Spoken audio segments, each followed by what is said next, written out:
Uzsākot skolas gaitas, ir jāpārbauda redze. Par to arī nākošais sižets. Skolas gaitas uzsākot, ikvienam jaunajam pirmklasniekam jāpārbauda redze, lai pārliecinātos, ka actiņas ir gatavas lasīt, skatīties ilgi uz tāfeli un piedalīties mācīšanās procesā.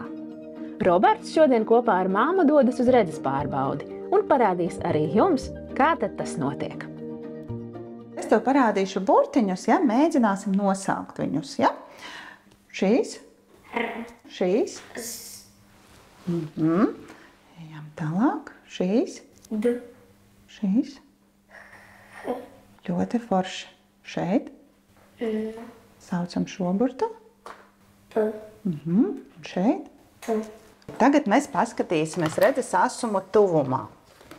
Ja, es tev parādīšu kartiņu, ja tev patīk labāk burti, es tev rādīšu tikai burtiņus. Ja? Arī vienu rociņu liec priekšā kreisajā ceļā.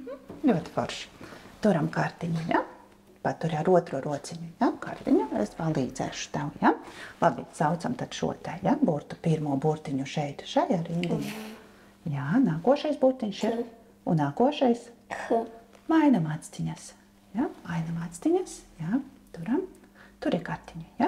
Un pirmai burtiņš ir šo burtiņu. Nākamais. Ja? Mums visādas brilles šodien būs, jā, skaties. Redz, kādas stilīgas brilles. Tā, un es tev parādīšu citas figūriņas, ja? Saskaitam strīpiņas tagad. 4. 4, un vidū ir punktiņš, ja? Vai tev nešķiet, ka strīpiņas ir druscītiņ tuvāk nekā punktiņš tev? Ka tas punktiņš šķiet dziļāk. Ir tāda sajūta? Jā. Vai ne? Ir. Es tevi apsveicu, tev ir ļoti laba redze. Tu vari doties uz skolu. Tu esi liels malacis. Dod 5. Un mammai? Tips. Jā. Parsīgi. Runājot par pārmantojamam lietam, jā, viena tāda, būtiska ir miopija, jā, jeb tuvredzība, jā.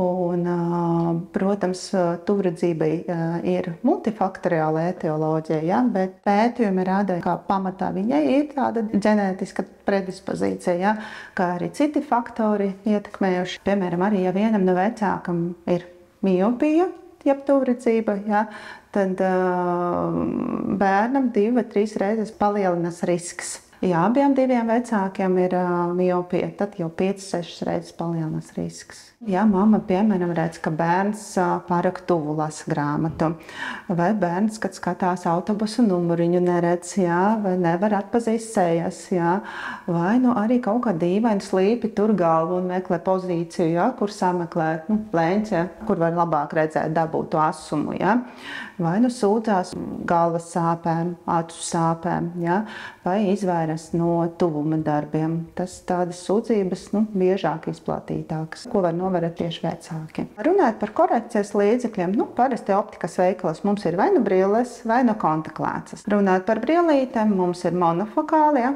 stikliņi, ja, monofokālas lēcas, ja, ar kuram varam izkorrigēt refraktīvo kļūdu konkrēto, ja.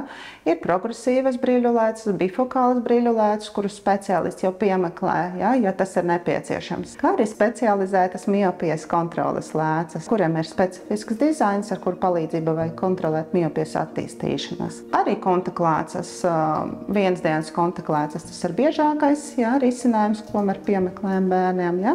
Vai arī tāda specifiska dizaina mīkstas kontaktlēcas, ar kurām arī var mēģināt kontrolēt miopijas attīstīšanos. Ja bērnam nepieciešamas pirmās brilles, tad šobrīd Optio piedāvā ikvienam vecākam iespēju 55 eiro vērtībā tās saņemt bez maksas. Savukārt pārējiem bērniem optometrists iesaka ievērot 20-20 likumu. Ja bērns 20 minūtes pavada pie planšetes, tad 20 sekundes vajadzētu pēc tam skatīties ārā pa logu. Nedrīkst aizmirst arī par pietiekami spožu apgaismojumu, kā arī vismaz 2 stundu ilgām pastaigām svaigā gaisā. Visi šie vienkāršie ikdienas paradumi tikai palīdzēs bērna redzei.